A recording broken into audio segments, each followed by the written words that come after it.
ಗುಜರಾತ್ನ ರಾಜಧಾನಿ ಅಹಮದಾಬಾದ್ನಲ್ಲಿಂದು ಆಯೋಜಿಸಿದ್ದ ಹರ್ ಘರ್ ತಿರಂಗ ಅಭಿಯಾನಕ್ಕೆ ಕೇಂದ್ರ ಗೃಹ ಸಚಿವ ಅಮಿತ್ ಶಾ ಚಾಲನೆ ನೀಡಿದರು. ಗುಜರಾತ್ ಮುಖ್ಯಮಂತ್ರಿ ಭೂಪೇಂದ್ರ ಪಟೇಲ್ ಸೇರಿದಂತೆ ಅವರ ಸಂಪುಟದ ಸದಸ್ಯರು, ಶಾಸಕರು ಮತ್ತಿತರರು ಉಪಸ್ಥಿತರಿದ್ದರು. ಈ ಸಂದರ್ಭದಲ್ಲಿ ಪೊಲೀಸ್ ಪಡೆಯ ಅಶ್ವದಳದ ಪಥಸಂಚಲನ ನಡೆಯಿತು. ಅಲ್ಲದೆ ರಾಜ್ಯದ ಕರಾವಳಿ ಕಾವಲು ಪಡೆ, ಬಿಎಸ್ಎಫ್, ಪೊಲೀಸ್ ಪಡೆ, ಸಿಆರ್ಪಿಎಫ್, ಎನ್ಸಿಸಿ ದಳಗಳ ಅತ್ಯಾಕರ್ಷಕ ಪಥಸಂಚಲನ ನಡೆಯಿತು. ಗೃಹ ಸಚಿವರು ಈ ಪಡೆಗಳ ಗೌರವ ವಂದನೆ ಸ್ವೀಕರಿಸಿದರು. ಆನಂತರ ಅಮಿತ್ ಶಾ ಮುಖ್ಯಮಂತ್ರಿ ಭೂಪೇಂದ್ರ ಪಟೇಲ್ ಅವರೊಂದಿಗೆ ರಾಷ್ಟ್ರಧ್ವಜವನ್ನು ಹಿಡಿದು ಪಾದಯಾತ್ರೆಯಲ್ಲಿ ಸಾಗಿದರು. ಅವರೊಂದಿಗೆ ಸಹಸ್ರಾರು ಸಂಖ್ಯೆಯಲ್ಲಿ ಸೇರಿದ್ದ ಜನರು ತ್ರಿವರ್ಣ ಧ್ವಜವನ್ನು ಹಿಡಿದು ಹೆಜ್ಜೆ ಹಾಕಿದರು.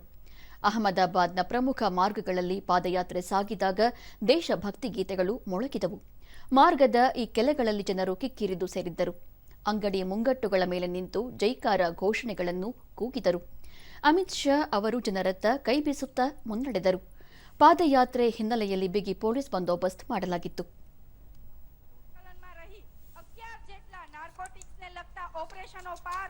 गुजरात एंटी नार्कोटिक्स विभाग 50 જેટલા ક્રૂ મેમ્બર્સને બચાવેલ હતા. ગત વર્ષે આવેલ ચક્રવાત દરમિયાન દરિયામાં ખૂબ જ તકેદારી રાખી